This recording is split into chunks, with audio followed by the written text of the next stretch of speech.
Dear YouTube viewers, wish you a very happy Children's Day.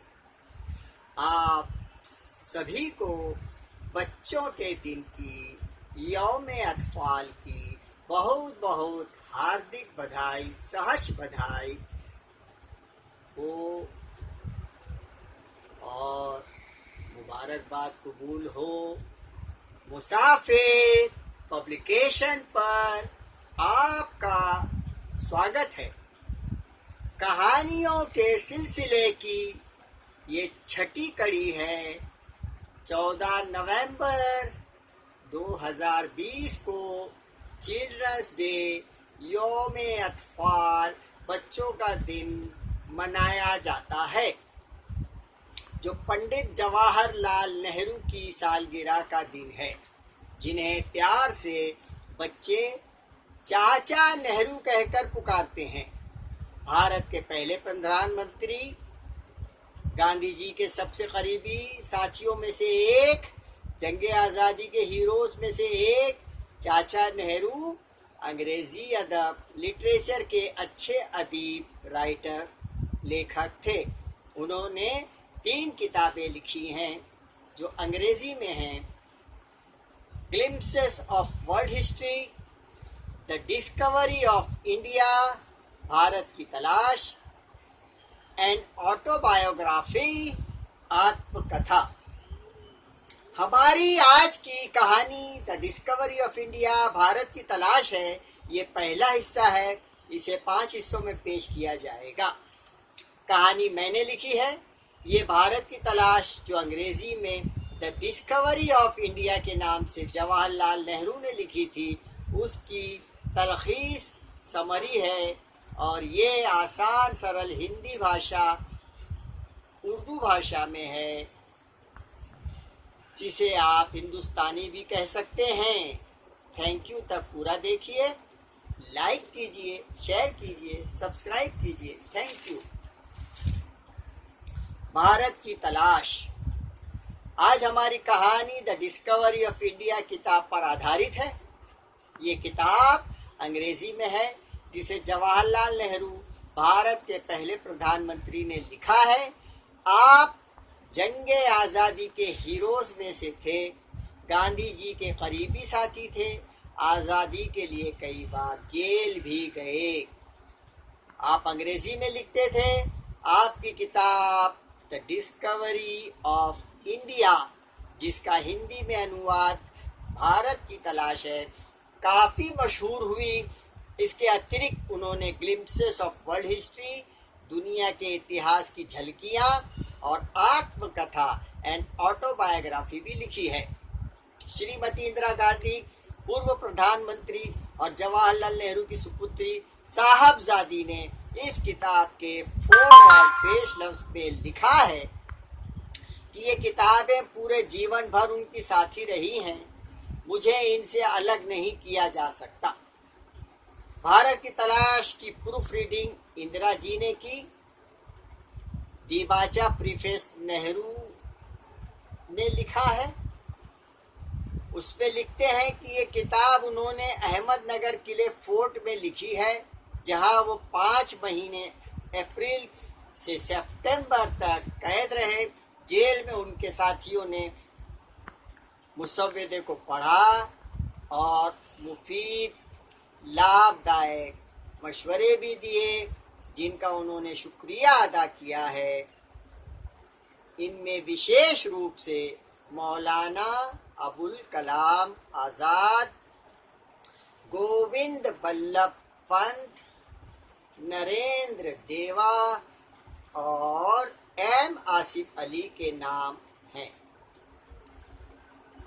ये preface दीबाचा आनंद भवन इलाहाबाद में 29 दिसंबर 1945 को लिखा गया। किताब के सरवरक टाइटल कवर पेज पर नेहरू टोपी, नेहरू कैप पहने हुए नेहरू जी की बड़ी सी तस्वीर है। नीचे कैपिटल लेटर बड़े अक्षरों में जवाहरलाल नेहरू लिखा है। वैचारिक किताब का नाम स्मॉल लेटर छोटे अक्षरों में सबसे नीचे लिखा है। ये पहली नजर में अटपटा सा लगता है और ये आम चलन और रिवाज का हिस्सा भी नहीं है। किताब में 10 अध्याय, चैप्टर, बाब हैं जो काफी तवील लंबे हैं। किताब मोटी ज़ख़ीम है। कुल 582 582 पेजेस सफ़हात पृष्ठ हैं। ये आत्मकथा नहीं है। ये किताब भारत के पुराने इतिहास, कल्चर, तहजीब, यहाँ के मजहब और फिक्री रुझानात से हमारा परिचय कराती है। नए युग की साइंस की दुनिया में आए वैचारिक इनकलाब की, कम्युनिज्म इत्यादि का उल्लेख करती है, तस्करा करती है, उन पर रायजनी टिप्पणी करती है।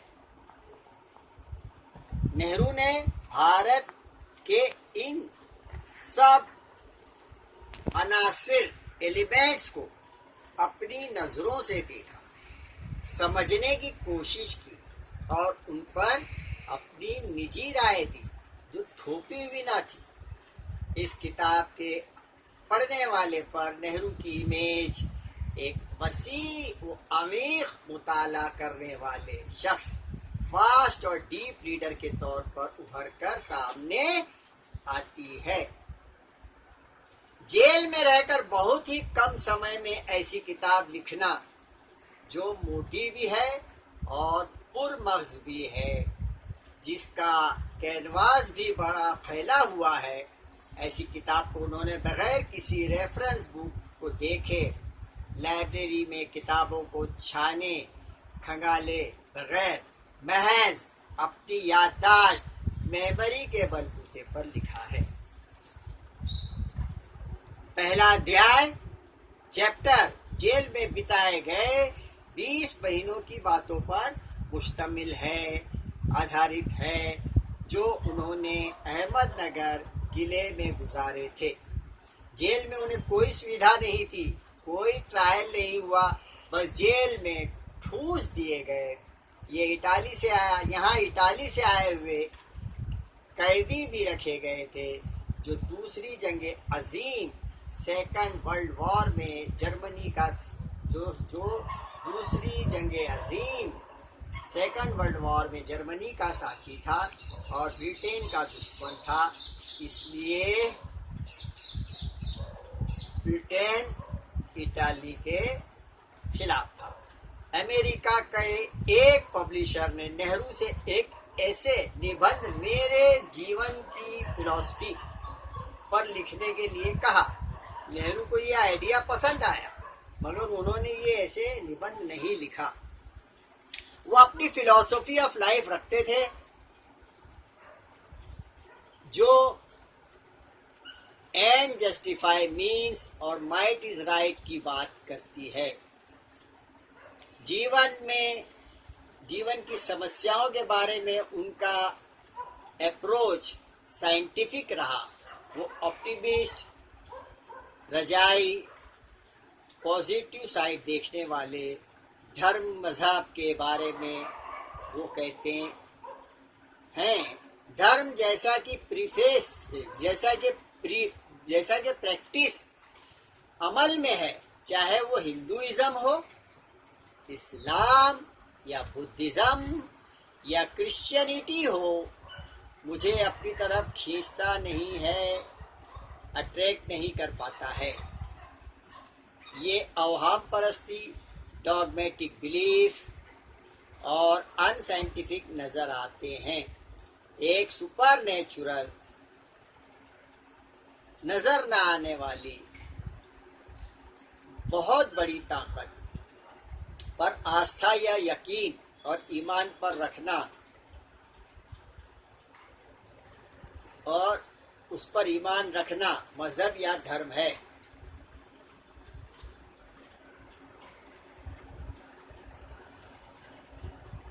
साइंस जीवन के मकसद के बारे में बात नहीं करती है, ना ही इंसानी वजूद, अस्तित्व की एग्जिस्टेंस की समस्याओं को समझाती है।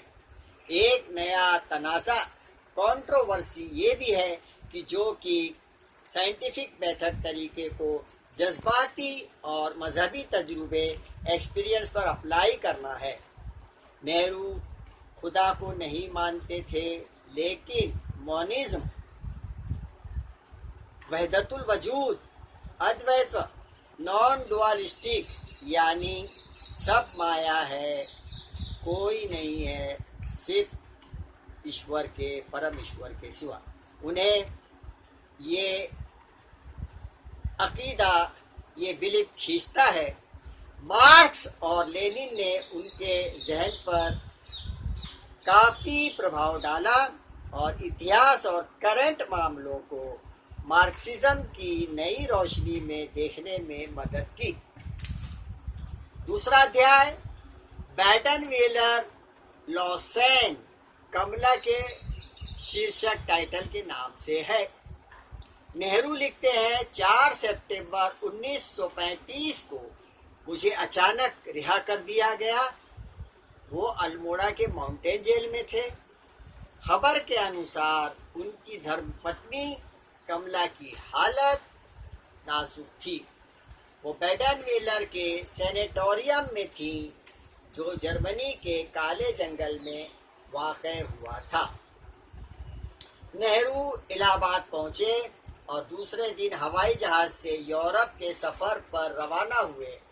ये जहाज़ उन्हें कराची, बगदाद और काहिरा ले गया। अलेक्जेंड्रिया, सिकंदरिया से बहरी जहाज से ब्रिंडसी गए। ब्रिंडसी से ट्रेन के जरिए बैसिल, स्विट्जरलैंड गए और 9 सितंबर की शाम को वो अपनी मंजिल बैडन-वेलर पहुंच गए। अल्मोड़ा जेल से रिहाई के 5 दिनों और इलाहाबाद से 4 दिनों बाद वो कमला के पास पहुंचे। कमला के चेहरे पर वही पुरानी बहादुरी से भरी मुस्कुराहट थी। कमला काफ़ी कमज़ोर और बेहद दर्द और तकलीफ में गिरफ्तार नज़र आ रही थी। उनके पहुंचने से वो बेहतर नज़र आने लगी, लेकिन हालत वैसी ही थी और ज़िंदगी जैसे उनसे निथार ली जा रही थी। नेहरू ने उन्हें कुछ पढ़कर सुनाया था, एक किताब जो the good world, the good earth के नाम से पर्ल बैक, जो कि द गुड अर्थ के नाम से पर्ल बक ने लिखी थी। नेहरू को ये याद था। कमला ने उसे सुना और पसंद भी किया। कमला ने थोड़ा बहुत स्कूल में पढ़ा था। उन्होंने बाकायदा फॉर्मल स्कूली तालीम, एजुकेशन हासिल नहीं की थी। वो एक भारतीय और विशेष रूप से कश्मीरी लड़की नजर आती थी। जनवरी में नेहरू पेरिस गए और फिर लंदन, जहां उन्हें खबर मिली कि उन्हें दूसरी बार इंडियन नेशनल कांग्रेस का सभापति, प्रेसिडेंट चुन लिया गया है। जनवरी 1936 में कमला ने बैडन-वेलर को छोड़ा, जहां से उन्हें लॉसेन के करीब सैनेटोरियम में ले जाया गया, जो स्विट्जरलैंड में है। कमला और नेहरू ने स्विट्जरलैंड में तब्दीली को पसंद किया। यहाँ उनकी हालत में कुछ बेहतरी, बदलाव नज़र नहीं आया, लेकिन भारत से बुलावे आ रहे थे। नेहरू ने कमला और डॉक्टर से परामर्श किया। दोनों राजी थे कि नेहरू को इंडिया लौट जाना चाहिए। नेहरू ने 28 फरवरी को डच एयरलाइन से लॉसेन के लिए टिकट बुक करवा लिया। रवानगी से 4-5 दिन पहले इंदिरा, जो बेक्स में स्कूल पढ़ती थी, वो भी अपने माता पिता के पास पहुंच गईं। डॉक्टर ने नेहरू को सुझाव दिया कि वो अपनी रवानगी को, डिपार्चर को 1 हफ्ते के लिए मुलतवी कर दें, पोस्टपोन कर दें। उनसे कहा कि इससे ज़्यादा वो कुछ नहीं कह सकता। नेहरू ने वैसा ही किया और दूसरा रिजर्वेशन करवा लिया। कमला आखिरी दिनों में कहती थी, कोई उन्हें बुला रहा है, कोई उन्हें बुला रहा है, या उन्होंने किसी ह्यूला फिगर इंसानी शबीह को देखा है, या किसी साँचे या सूरत गालिब को कमरे में आते देखा है। नेहरू ने लिखा है कि ये उनका वहम था, जबकि कमरे में ऐसा कोई ना आता था ना जाता था। 28 फरवरी को कमला ने आखिरी सांस ली। इंदिरा उस समय वहीं थी। साथ ही डॉक्टर एम अटल उनके वफादार और साथी थे। आखिरी लम्हात के महीनों में वो साथ थे। वो भी वहीं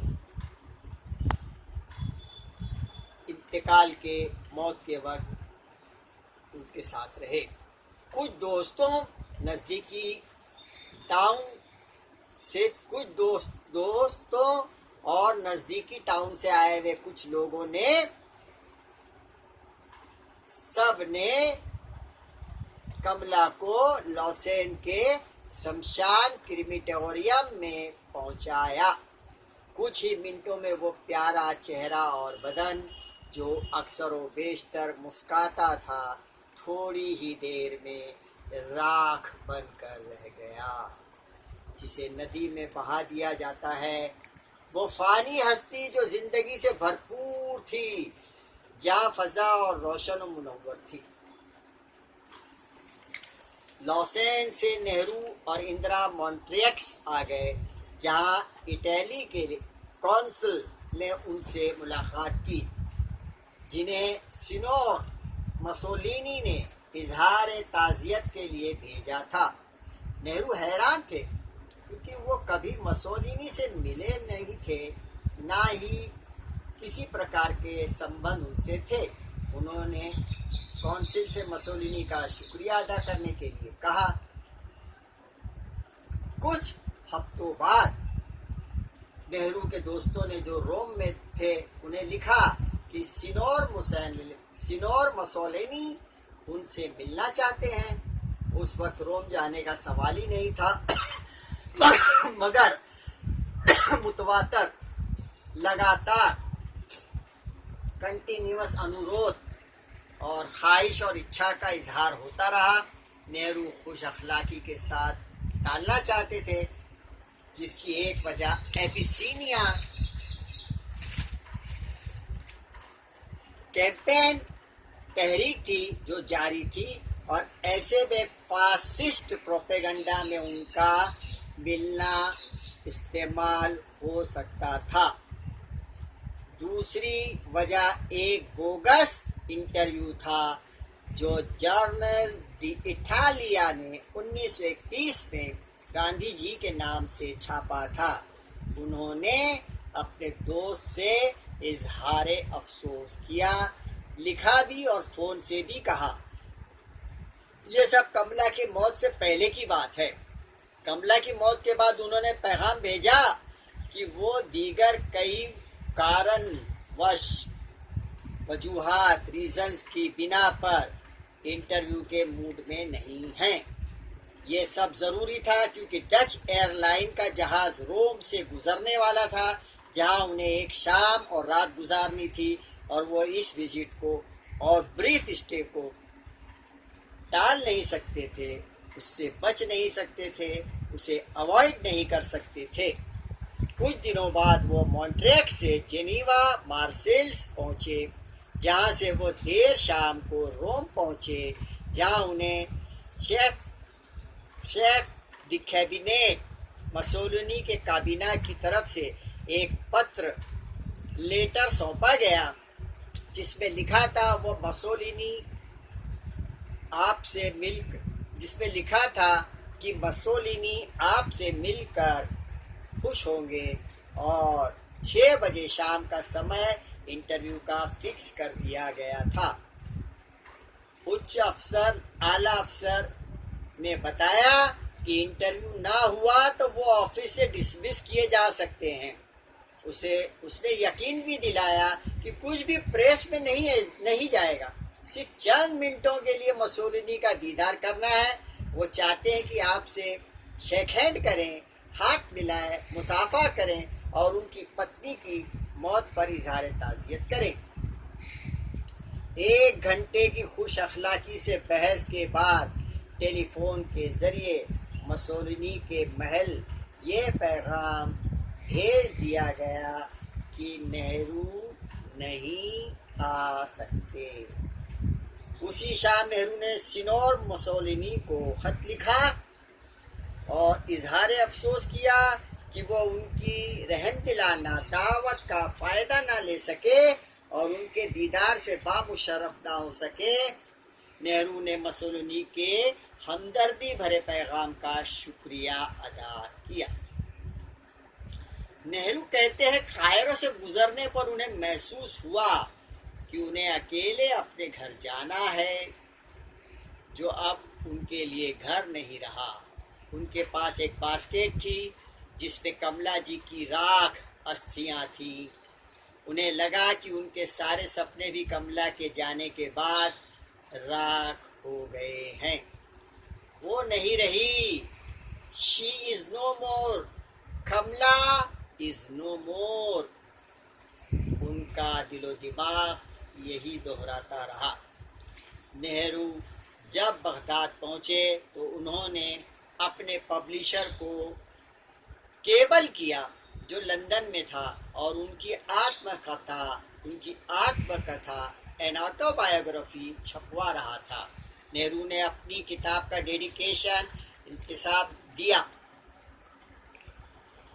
जो यूं था, who is to Kamala who is no more, to Kamala who is no more. Kamala के लिए जो अब नहीं रही। कराची आया, फिर इलाहाबाद आया, जहाँ वो कीमती राख अस्थियाँ गंगा के तेज रफ्तार पानी के बहाव में बहा दी गई। हमारे अजीज़ों, प्यारों, हमारे अपनों और हमारे बाद आने वाले अपनों को आखिरी सफ़र के बाद गंगा जिन्हें गले लगाती है और लगाती रहेगी। इस कहानी को यहाँ ख़त्म किया जाता है। भारत की तलाश द डिस्कवरी ऑफ इंडिया के 2 अध्याय चैप्टर पर यह आधारित थी। 600 पेजेस सफ़हात पर लिखी गई इस किताब को 5 हिस्सों में पेश किया जाएगा।